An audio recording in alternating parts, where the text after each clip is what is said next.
नमस्कार। हम लोग आज फिर से वही कंस्ट्रक्शन सेफ्टी कंटिन्यू करेंगे, ठीक है। और क्लासरूम में जो आपकी क्लास होगी या जो टीचर पढ़ाएगा, उसके साथ साथ में बहुत सारे स्टूडेंट ऐसे भी रहते हैं हमारे जो ऑलरेडी वर्किंग करते हैं, कहीं पे जॉब कर रहे हैं या फिर क्लास करने को उनके पास टाइम नहीं होता है। तो उनके लिए ये छोटा छोटा वीडियो हम लोग बना देते हैं ताकि आप बुक को भी रिफर कर सके, बुक का जो पेज है पेज को भी रिफर कर सके और उसी पेज से रिलेटेड ये वीडियो आपको काफी हेल्प होगा। तो आज हम लोग ये पेज नंबर 25 से कंटिन्यू करेंगे कंस्ट्रक्शन सेफ्टी से। और जितना भी पेज कवर होगा ये मैक्सिमम वीडियो 15 मिनट का होगा, 10 से 15 मिनट के बीच में, ताकि आपको आप अपने काम करते वक्त, पढ़ाई करते वक्त ये आप वीडियो आप देख सके और जितना पेज इस वीडियो में कवर होगा उस पेज का जो भी डाउट्स है वो आपको क्लियर हो जाएगा। तो यहाँ पे पेज पे पहले हम लोग जो 24 तक कवर किया था, तो पेज नंबर 25 पे है सैंड एंड सॉल्ट ब्लास्टिंग, ठीक है। तो ये एक एक्टिविटी है। इस एक्टिविटी में किस तरह का हजार्ड्स है या किस तरह का प्रिकॉशंस लेना है, क्या इसका रिक्वायरमेंट है, इसके बारे में हम लोग बात करेंगे। तो सबसे पहला ब्लास्टिंग होता क्या है? ब्लास्टिंग का मतलब ये होता है कि क्लीनिंग करना, ठीक है, या कुछ ऑब्स्टकल को रिमूव करना। जैसे कि कोई पाइपलाइन है, उस पर पेंटिंग करना है, उससे पहले मेटल का पाइप है उसको क्लीन करना है, या फिर कहीं पे रिपेयरिंग करना है तो रिपेयरिंग करते वक्त उसको क्लीन करना, पेंटिंग जो भी वहां पे पहले से जो भी एग्जिस्टिंग वहां पे लगा हुआ है उसको हटा के फिर से उसको वेल्डिंग वगैरह करके और फिर उसको पेंट करना। तो वेल्डिंग करने के बाद ये ब्लास्टिंग होता है। वेल्डिंग करने से पहले भी ब्लास्टिंग हो सकता है, जो पहले का जंग वगैरह लगा हुआ है उसको क्लीन करने के लिए।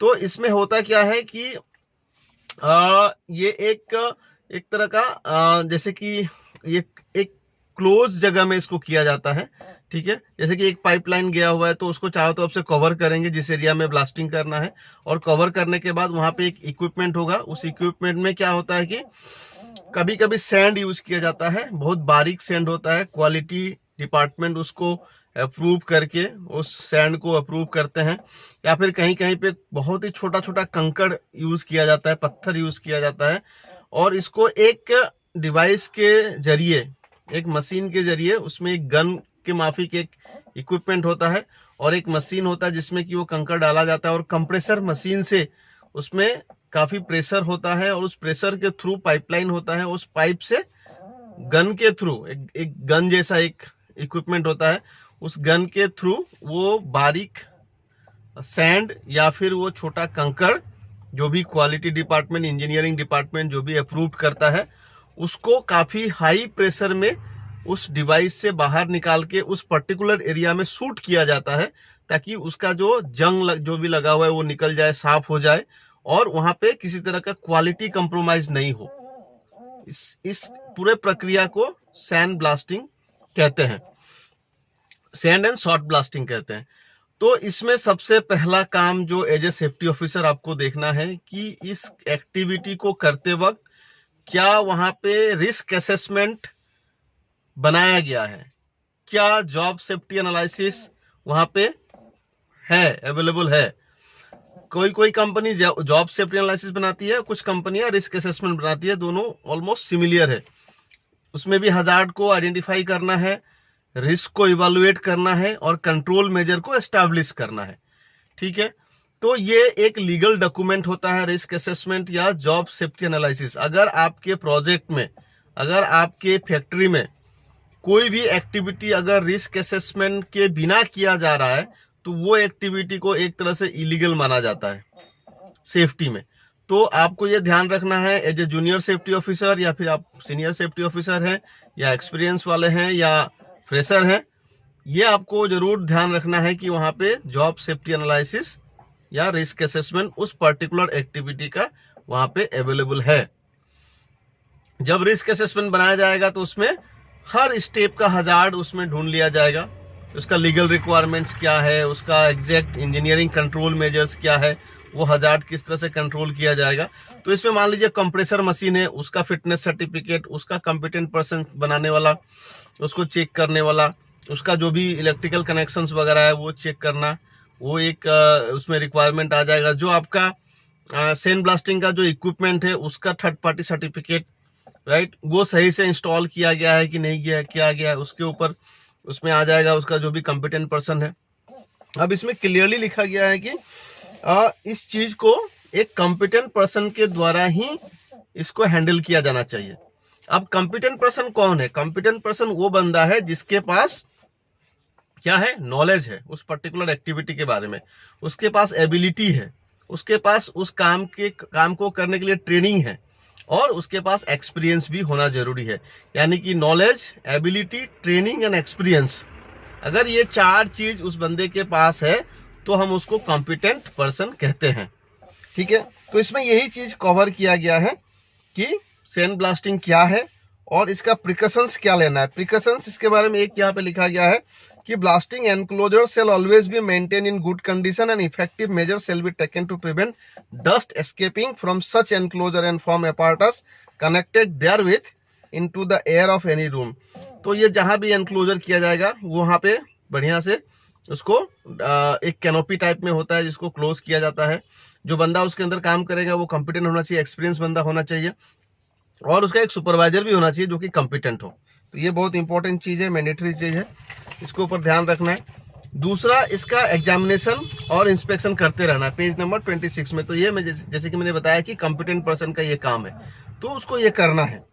ठीक है, उसके बाद इसका जो इक्विपमेंट्स है, provision of protective helmets, gauntlets and overalls. तो जो बंदा काम करेगा उसके अंदर एक अलग तरह का एक पर्सनल प्रोटेक्टिव इक्विपमेंट आता है जो कि आईएस स्टैंडर्ड ही होना चाहिए। जो बंदा इसको पहन के काम करेगा तो ये पूरा बॉडी को कवर करता है। सामने एक ग्लास रहेगा, पूरा हेलमेट्स रहेगा और कवरऑल रहेगा, ताकि कभी अगर बैक मारता है कोई भी कंकड़ या सैंड, जितनी फोर्स में निकलेगा वो, तो आपको प्रोटेक्ट कर सके, आपके बॉडी में वो पेनेट्रेट नहीं करेगा।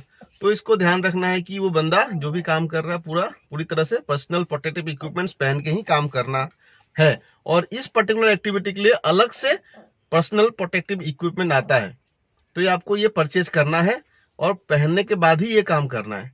साथ में और भी बहुत सारा रिक्वायरमेंट होगा, परमिट लेना पड़ेगा उस काम के लिए। ठीक है, ये सब चीज आपको देखना पड़ेगा। दूसरा है कि medical examination by the certifying surgeon.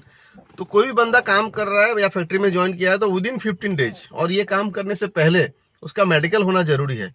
तो मेडिकल में जनरली पल्मोनरी फंक्शन चेक करना है, टेस्ट करना है, एक्सरे करना है चेस्ट का। तो ये सब चीजें इंपॉर्टेंट चीज है। दूसरा चीज है कि restriction in employment of young persons. ये जनरल कॉमन रिक्वायरमेंट है। आपके प्रोजेक्ट में, आपके फैक्ट्री में 18 साल से नीचे का कोई भी बंदा काम नहीं करना है, अलाउड नहीं है, इट्स इलीगल। तो एज ए सेफ्टी ऑफिसर आपको क्या करना है, आपको अगर लगता है, कोई डाउट लगता है कि ये आदमी छोटा है, इसका एज कम है, तो उसका एज प्रूफ आप उनसे पूछ सकते हैं। आप उनका स्कूल सर्टिफिकेट ले सकते हैं या फिर वोटर आईडी वगैरह आप चेक कर सकते हो। तो कोई भी बंदा अगर 18 साल से नीचे है तो उसको अलाउड नहीं करना है। तो इस दो चीज में ये 2 पेज में हमको ये कंफर्म हुआ है इस बुक में जो भी लिखा है कि सैंड ब्लास्टिंग करने से पहले risk assessment, job safety analysis जरूरी है, इंपॉर्टेंट है। दूसरा, उसको एक कॉम्पिटेंट पर्सन के सुपरविजन में ही इस काम को करना है। ठीक है, दूसरा इसमें यह है पेज नंबर 27 में कि civil construction activities are many, some are listed below. बहुत सारे एक्टिविटीज होता है, लेकिन इसमें कुछ दिया है जैसे कि साइट क्लियरेंस हो गया, स्टोरेज ऑफ कंस्ट्रक्शन मटेरियल्स हो गया, एक्सकेवेशन हो गया, शटरिंग एंड शोरिंग हो गया, ब्लास्टिंग हो गया, डिमोलिशन हो गया। ठीक है, तो ये सब चीजों के बारे में आगे का जो पेजेस है उसमें हम लोग बात करेंगे। तो सबसे पहले सेफ्टी इन साइट क्लियरेंस। इसमें क्या है, प्रोजेक्ट चालू होने से पहले जितना भी क्लियरेंस की जरूरत पड़ती है, एरिया को बैरिकेड करना, उसमें अगर कुछ पहले कुछ मटेरियल पड़ा हुआ है उसको निकालना, उसको हटाना, तो ये सब चीज साइट क्लियरेंस में आ जाएगा। पहले से अगर कोई बंदा वहां पे काम कर रहा था या कोई और प्रोजेक्ट चल रहा था तो उसको अगले वाला क्लाइंट के साथ हैंडओवर करना है, या फिर उसको टेक ओवर करना, जो भी है वो सब साइट क्लियरेंस में आ जाएगा। स्टोरेज ऑफ कंस्ट्रक्शन मटेरियल बहुत इंपॉर्टेंट है। जो भी आपका मटेरियल कंस्ट्रक्शन के लिए आएगा उसको सही से स्टेक करना, सही जगह पे रखना। ठीक है, ताकि वो जब भी सामान आप ढूंढे वो सामान आपको मिल जाए। तो उसके लिए स्टोर डिपार्टमेंट है, प्रोक्यूरमेंट डिपार्टमेंट है, वो लोग करेंगे। एज ए सेफ्टी ऑफिसर आपको क्या करना है कि जो भी बंदे उसमें काम कर रहे हैं, जैसे कि व्हीकल उसके अंदर आएगा मटेरियल लोडिंग अनलोडिंग के टाइम में, तो वो सही से लोडिंग अनलोडिंग हो रहा है या नहीं हो रहा है। गाड़ी का फिटनेस सर्टिफिकेट वगैरह, गाड़ी का ड्राइवर का लाइसेंस चेक करना। ठीक है, या अगर वहां पे क्रेन से लोडिंग अनलोडिंग हो रहा है तो उसके बारे में आपको ध्यान रखना है, उसको देखना है। तो ये सारा चीज उसमें आ जाएगा, स्टोरेज ऑफ कंस्ट्रक्शन मटेरियल्स में, ठीक है। या फिर कोई गेट पास वगैरह की जरूरत है, ठीक है, तो वो सब उसमें आ जाएगा। एक्सकेवेशन के बारे में थोड़ा सा इसमें दिया गया है। वैसे तो हमने आपको जब आप क्लास करेंगे या फिर अलग से आपको चाहिए तो अलग अलग एक्टिविटी के लिए अलग अलग रिस्क असेसमेंट वगैरह वो हम आपको पढ़ाएंगे। इसमें एक्सकेवेशन सेफ्टी सम डेफिनेशंस के बारे में दिया गया कि एक्सकेवेशन किसे कहते हैं। बुक के अनुसार excavation means a man made cut, cavity, trench और depression in an earth surface formed by earth removal. किसी भी तरह का मिट्टी खुदाई को ही हम लोग एक तरह से एक्सकेवेशन बोल सकते हैं, चाहे वो ट्रेंच हो, कोई नाली हो, या कोई चौड़ा सा कोई एक गड्ढा हो, किसी भी तरह का एक्टिविटी को अगर हम वहां से मिट्टी निकाल रहे हैं, so that is called excavation, ठीक है। ये मैं हिंदी में आपको बता रहा हूं ताकि आपको इजीली समझ में आ जाए, ताकि बहुत सारे स्टूडेंट होते हैं या बहुत सारे ऐसे सेफ्टी ऑफिसर भी होते हैं कि सब्जेक्ट नॉलेज की काफी अभाव होती है उनके पास। तो जरूरी नहीं कि आप अंग्रेजी में ही सीखो, इंग्लिश में ही सीखो। डेफिनेटली आप धीरे धीरे जब एक्सपीरियंस हो जाएगा तो इंग्लिश में सीख जाओगे, लेकिन ऐसे भी बहुत सारे लोग होते हैं काफी अच्छा इंग्लिश जानते हैं लेकिन सब्जेक्ट नॉलेज उनके पास नहीं रहता है। तो इसके बारे में आपको ध्यान रखना है ताकि आपको ये इजीली आपको समझ में आए। तो किसी भी तरह का मिट्टी खुदाई को हम लोग सेफ का एक्सकेवेशन हम लोग बोल सकते हैं। दूसरा ये है कि इसमें अलग अलग तरह का मतलब खुदाई हो सकता है। आप लंबा ट्रेंच कर रहे हो या चौड़ाई ज्यादा है, डीप ज्यादा है, ठीक है, तो अलग अलग इसमें वही सब बातें इसको दिया गया है। लास्ट में एक यहाँ पे चीज लिखा है कि protective systems refers to a method of protecting employees from cave ins material that could fall और roll from an excavation's face into an excavation and from the collapse of adjacent structures. तो फिर से इसमें वही बात मैं बताऊंगा आपको कि कोई भी एक्टिविटी करने से पहले एक्सकेवेशन एक बहुत बड़ा एक्टिविटी होता है, काफी हजार्डियस एक्टिविटी होता है। अगर ये इसका सिचुएशन अलग अलग हो सकता है, कहाँ पे आप काम कर रहे हो बहुत इंपॉर्टेंट है, कितना डीप आप खुदाई कर रहे हो ये बहुत इंपॉर्टेंट है, जहाँ पे खुदाई कर रहे हो उसके आसपास कोई दूसरा स्ट्रक्चर, दूसरा कोई बिल्डिंग वगैरह तो नहीं है, मिट्टी का जो किस तरह का मिट्टी है, लूज सॉइल है, हार्ड सॉइल है, रॉक सॉइल है, इसके ऊपर डिपेंड करेगा।